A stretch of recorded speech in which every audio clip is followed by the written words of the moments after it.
বাংলার প্রতি কেন্দ্রীয় সরকারের বঞ্চনা ও দেশের গণতন্ত্র রক্ষার দাবিতে সাঁইথিয়া শহর ও ব্লক তৃণমূল কংগ্রেস কমিটির পক্ষ থেকে এদিন সাঁইথিয়া বলাকা ক্লাবের সামনে থেকে ইউনিয়ন বোর্ড মোড় পর্যন্ত পায়ে হেঁটে বিক্ষোভ মিছিল করা হয়। উপস্থিত ছিলেন রাজ্যের মন্ত্রী ডক্টর শশী পাজা, বীরভূম লোকসভা সাংসদ শতাব্দী রায়, বীরভূম জেলা পরিষদের সভাধিপতি কাজল শেখ, বিধায়ক নীলাবতী সাহা ও পৌরপিতা বিপ্লব দত্ত সহ জেলা নেতৃবৃন্দ। সভা শেষ করে সাংবাদিকদের মুখোমুখি হয়ে কি বললেন তিনি শুনুন। বিজেপি তো বলেনি যে 500 টাকা করবে, আপনি ভাবুন কি অন্যায় জুমলা।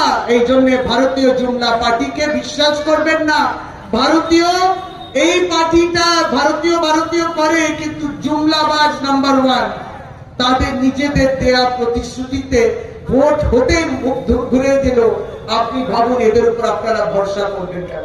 কিন্তু তারা বলবে, ধর্মের কথা বলবে।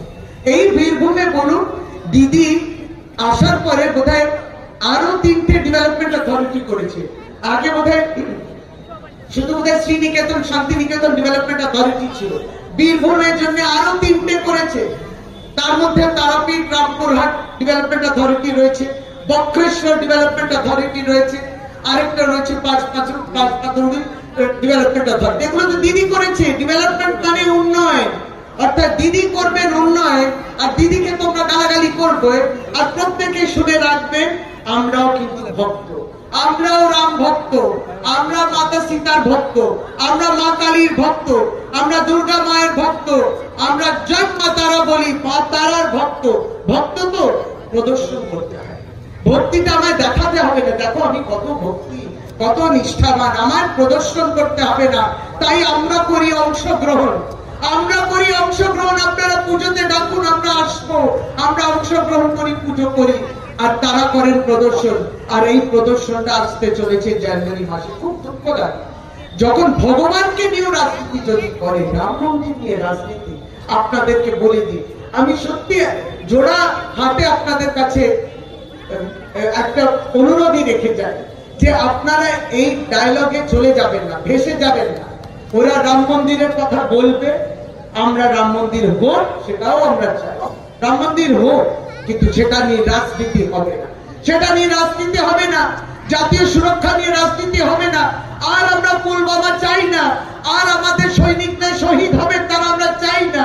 সমস্তটাই বুঝে নিতে হবে যে 2019-এ কি করে জয়টা হলো। সেই পাক আক্রমণে, পাকিস্তান আক্রমণে পুলওয়ামা হলো, 40 জন আমাদের শহীদ হলো। আমাদের সৈনিকরা, আপনি ভাবুন এত বড় সৈনিকদের দল, তাদেরকে বলা হচ্ছিল যে তোমরা এক জায়গা থেকে আরেকটা জায়গায় যাবে। তাই সৈনিকের যারা আর্মি রয়েছে তারা বলল এদেরকে নিয়ে যেতে গেলে আমাদের হেলিকপ্টার দরকার। সেই সরকার, এই কেন্দ্রীয় সরকার বলল ওই হেলিকপ্টার দেয়া যাবে না, রাস্তা করে যাবে। আর রাস্তা করে গেল, আর রাস্তায় সে বিস্ফোরণ ঘটলো। কি করে হলো? তারপরে কিসের মানে রাজনীতি, আর একটা ভোট আসবে, তার জন্য আমি এতটাই মানুষের প্রাণের বলিদান দিতে পারি, এটা সাংঘাতিক একটা বিষয়। সুতরাং জাতীয়বাদ নিয়ে আপনাদের বলবে, ন্যাশনালিজম নিয়ে বলবে, দেশ আমার মা, আমরা জানি, আমরা বন্দে মাতরম বলি, আমরা জয় বাংলা বলি, আমরা জয় মা বলি, আমরা বন্দে মাতরম বলি। বলি কি না অন্তরের অন্তর থেকে? আমার বাড়ির মা, আমার প্রতিবেশীর মা, আমার বন্ধুর মা, আমার সকলেরই মা, আমাদের প্রত্যেকে আমরা মা বলে শ্রদ্ধা করি, তাই তাহলে পরে আমাদেরকে সেই ভাষায় যেন না ভাসিয়ে দেয়, এটা আপনাদের সাবধান থাকতে হবে। উন্নয়ন হবে না, রেশন পাবেন না, গ্যাস কম দামে পাবেন না, পেট্রোলের ডিজেল কমবে না, ডিজেলের দাম কমবে না, পেট্রোলের দাম কমবে না। বাজারে কি আগুন দর, বাজারে যাবেন, বাজারের সবজি শাকসবজি কিনতে, ডাল তেল নুন কিনতে, সমস্ত তো দাম এত বেশি। তাহলে এইগুলো কার দেখার কথা? এটা দেখার কথা কেন্দ্রীয় সরকার। কই তারা দেখলেন না তো? বেকারত্ব কেন এত বেশি বেকারত্ব? কেন মানুষ চাকরি পাবে না? 2 কোটি চাকরি কারা বলেছিল? এই জুমলারা। পরের বার মঞ্চ বাজলে জিজ্ঞেস করবেন, বছরে 2 কোটি চাকরি আপনারা 2014-তে বলেছেন, আজ 9 বছরে 2 × 9 18 কোটি চাকরি। এখানে কেউ পেল কি পেল না বলুন? কেন্দ্র সরকার আপনাকে চাকরি দিল কি দিল না বলুন? কেউ পেল না। এতটাই জুমলা। তারপরে ভোট, তারপরে তৃণমূল কংগ্রেসকে চট করলেই হয়ে যাবে, ভোট উঠে যাবে, দেশের কোনো আমার সমস্যা মিটবে না? এই প্রশ্নগুলো আপনারা করবেন। আমরা চাই দিদি এত প্রতিকূলতার মধ্যেও বাংলাকে ধরে রয়েছে। এরা উত্তরবঙ্গকে আলাদা করো, বীরভূম সহ রাঢ়বঙ্গকে আলাদা করো, জঙ্গলমহলকে আলাদা করো, এটা তো দেশ ভাগের কথা।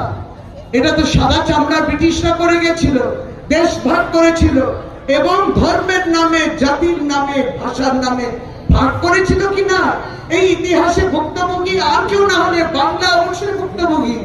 দুই বাংলা হয়ে গেল। ভাবতে হবে তো, মনে রাখতে হবে। এই সমস্ত ইতিহাস মনে রেখে, ইতিহাস কিন্তু দিশা দেখিয়ে দেয়। সুতরাং যেই সন্ত্রাস বিদায় ঘটিয়েছে 2011 সময়, সন্ত্রাসী আরেকটা রূপে আসতে চলেছে, যেটা ভাষা সন্ত্রাস করে। মন্ত্রী দাদা মোবাইলটা ঢোকাম না, যিনাকে যখনই আমরা দেখেছি আমরা পাশে আমাদের মনের মানুষ ছোট সম্মানীয় দিদি শশীপ্রদা মহাশয়া, ওনাকে আমি নতমস্তকে প্রণাম জানাই। আজকে মঞ্চ মিশ্র আছেন আপনারা, যাকে ভোটাধিকার প্রয়োগের মাধ্যমে লোকসভায় পাঠিয়েছেন এবং এক যুগ ধরে আপনারা যিনি সবসময়ের জন্য সেবা করে যাচ্ছেন, আপনাদের সাংসদ সম্মানীয় শতাব্দী রায় মহাশয়া, ওনাকে আমি নতমস্তকে প্রণাম জানাই।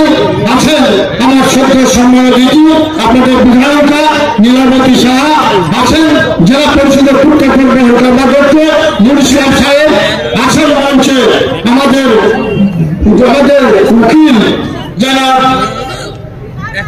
মুখার্জি মহাশয়, এখানকার পৌরপিতা, উপপৌরপিতা, সমস্ত কাউন্সিলর, সর্বোপরি আমার সামনে নির্মাটি মানুষের অগণিত সৈনিক যারা বয়স ধরে, তাদের সকলকে প্রণাম জানাই। যারা সবয়স্ক সহযোদ্ধা সহকর্মী, তাদের তৃতীয় শুভেচ্ছা জানাচ্ছি। আমি দু চারটে কথা ঘোষণা করব।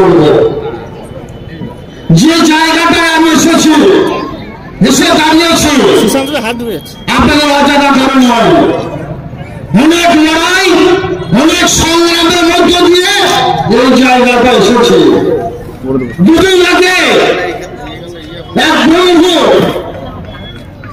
এসে বলে গেছেন অনেক কথা, বড় বড় কথা। আমি সেই বন্ধুর উদ্দেশ্যে বলতে চাই, আপনি হয়তো ভুলে গেছেন মানুষের সেই সিস্টেমের জগতের পক্ষ থেকে হাঁটাতে গিয়ে আমি আমার পরিবারের 3 জনকে হারিয়েছি, আমি আমার সুযোগ সহকর্মীকে হারিয়েছি, 11 জন খেত মজুরকে হারিয়েছি। কিছু তো হয়নি। মমতা বন্দ্যোপাধ্যায়, অভিষেক বন্দ্যোপাধ্যায়ের চলার পথকে অনুসরণ করে চলেছি এবং সে বামফ্রন্টের হার মধ্যে বাংলা থেকে দাঁড়িয়েছি, মানুষ থেকে দাঁড়িয়েছি। আমরা 365 দিন মানুষের কাছে থাকি, 365 দিন মানুষের সুখ দুঃখ আপদ বিপদে মানুষের কাছে থাকি। সকাল 7টা থেকে বাড়ি থেকে বের হয়, রাত 11টা না 12টা দেখি না, মানুষের সেবায় সব সময় নিজেদেরকে নিয়োজিত রাখি। কিন্তু আপনারা দেখতে পেয়েছেন মাত্র 10 দিন আগে যিনি এসে বড় বড় কথা বলে গেছেন, তিনি নাকি প্রমাণ দেবেন। পৌরসভা টিকিট নাকি কারো বাড়ি থেকে বন্ধন হচ্ছে, তিনার কাছে ভিডিও ফুটে রাখে।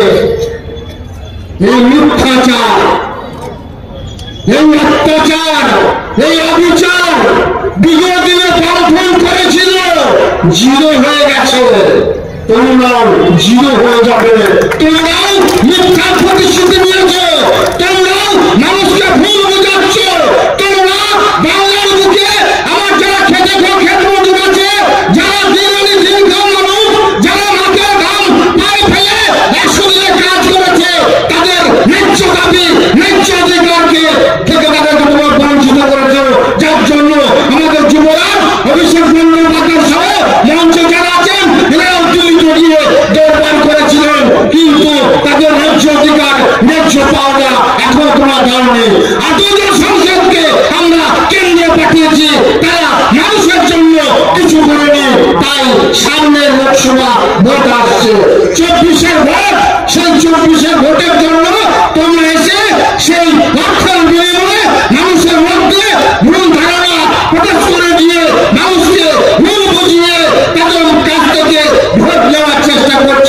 কিন্তু বাংলার মানুষ